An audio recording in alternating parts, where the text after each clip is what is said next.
You know, there are these moments in history that are so incredible, they honestly feel like something out of a movie.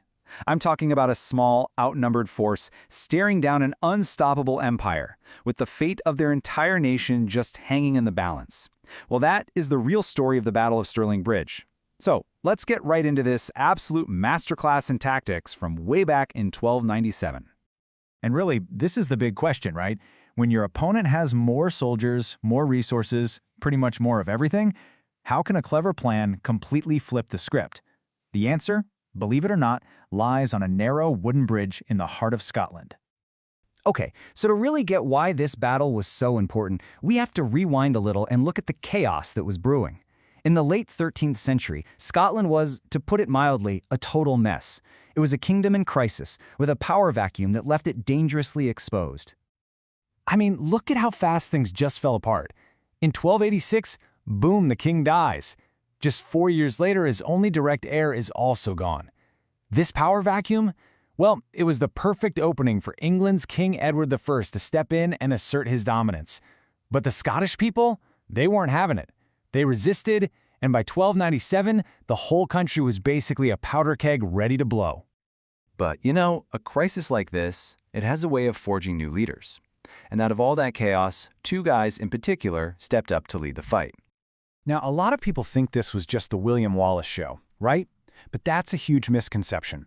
Andrew Moray was an absolutely crucial co-leader from the north. Their goal, and it was a massive one, was to somehow unite all these scattered Scottish groups into one single army, an army that could actually kick the English out.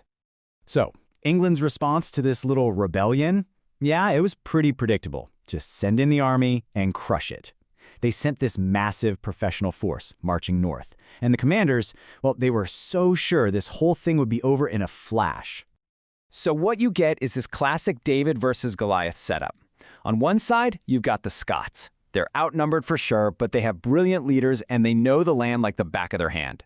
On the other side, the English. They've got way more soldiers, better gear, but their commanders, they were fatally overconfident. So the English army gets to Stirling, and they see this narrow little bridge. To them, it's just an obstacle, something to cross to get to the real fight. But Wallace and Moray, they looked at that same bridge and saw something totally different. They saw their greatest weapon. And this was the stroke of genius. The Scots knew that bridge was so incredibly narrow that the English army could only cross maybe 2 by 2. Their most powerful weapon, their heavy cavalry, couldn't charge. It was a natural bottleneck. I mean, it doesn't matter if you have 10 times the soldiers if they can only fight a few at a time, right? That bridge was going to completely cancel out their biggest advantage.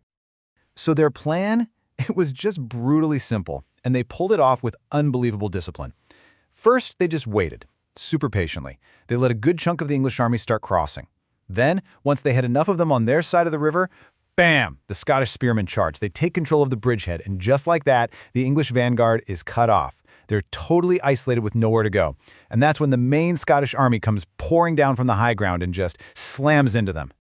For the English, the result was an absolute catastrophe. Their knights, the medieval version of tanks, were totally useless. They were stuck in marshy ground, couldn't get a charge going, soldiers were packed in so tight they couldn't even swing their swords, panic starts to set in, guys are getting cut down left and right, and others are just pushed into the river, drowning under the weight of their own armor. It was a complete and total rout. I mean, the victory was just stunning. It was absolute. But its impact went way beyond just one day of fighting. The Battle of Stirling Bridge sent these massive shockwaves across both kingdoms, and it left a permanent mark on Scottish history. The fallout was immediate, and it was dramatic. The English commander they all hated, Hugh de Cressingham, killed in the battle. The English army just shattered and ran, and their control over Scotland basically crumbled overnight. Of course, Wallace and Moray became these huge national heroes, and their victory inspired rebellions all over the kingdom. But, and this is the tragic part, it all came at a huge cost. Andrew Moray, one of the brilliant minds behind the whole thing, actually died from his wounds a few months later.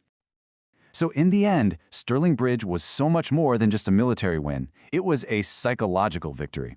It proved to every single Scot that this supposedly invincible English war machine could be beaten.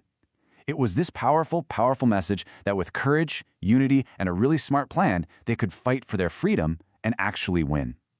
This victory really lit a fire under their national identity that would fuel their fight for independence for years. And that brings us all the way back to our big question, doesn't it? The story of Stirling Bridge shows us that the underdog gets the advantage when they just refuse to play by the enemy's rules.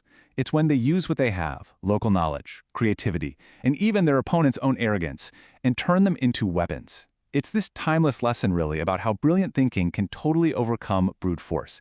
And it really makes you wonder, where else do we see that same principle playing out today?